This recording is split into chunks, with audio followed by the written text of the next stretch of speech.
Quand tu étais enfant, quels étaient tes rêves? Alors, il y a eu différentes périodes, mais celle qui vient à l'esprit en premier, c'est quand j'ai eu mes premiers apprentissages en bateau à faire de la voile dans le Nord.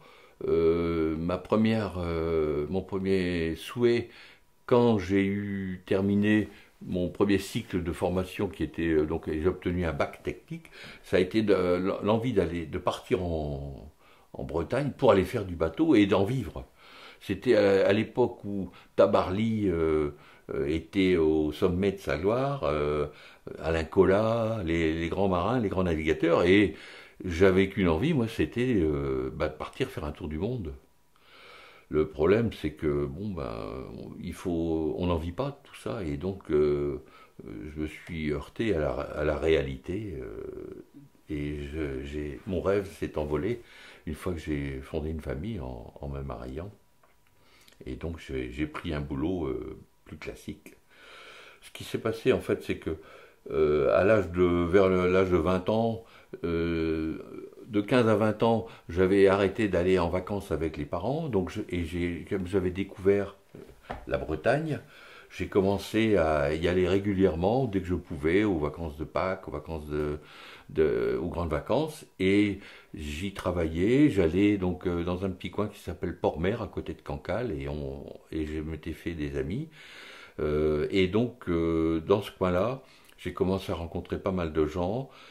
J'ai croisé des gens qui sont devenus connus, comme Bob Escoffier. Des gens comme ça m'ont permis de naviguer. On allait régulièrement en mer avec eux sur leur bateau. Et après, ayant ces bases en voile, je suis devenu moniteur de voile à 20 ans. Et pendant une dizaine d'années, tous les étés, je l'ai passé euh, à Port-Mer, donc en tant que moniteur de voile. J'avais trouvé un premier travail, mais mon travail, je prenais un mois sans solde, plus un mois de congé, et j'étais 2 mois sur la plage à enseigner la voile, et ça me plaisait vraiment.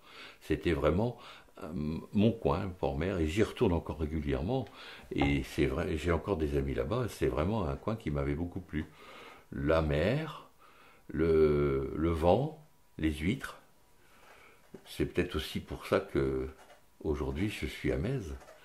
Et donc, pour revenir à cette histoire, je suis arrivé donc en Bretagne vers 20 ans et j'avais une formation donc j'avais fait des études qui n'étaient pas très brillantes puisque j'avais arrêté après mon bac des études d'électrotechnique. Ça me plaisait bien l'électrotechnique, un bac F3, mais pas au point d'avoir envie à 20 ans d'en faire un métier. Et donc j'ai commencé à chercher sur Saint-Malo, dans ces coins-là, des embarquements. Et j'ai commencé à vraiment tourner euh, en espérant partir. Le problème, c'est que j'avais rencontré celle qui est devenue mon épouse, et elle n'avait pas forcément une vision similaire à moi pour tout ça. Et donc la réalité a fait que je me suis mis à chercher un vrai travail. Alors la période grenobloise a été plus difficile pour la voile parce qu'on en faisait un petit peu sur les lacs, et il fallait venir ici en Méditerranée et c'était pas forcément ce qu'on aimait faire. Et après, mes périodes en Asie ont été plus difficiles pour faire de la voile, mais j'en ai fait un petit peu du côté de Bangkok. Quand j'habitais, on allait sur les plages de Koh Samui, sur des îles, et donc on faisait un peu de voile. Dans le milieu de la voile, par exemple, on rencontre des gens quelquefois qui sont pas forcément toujours très abordables.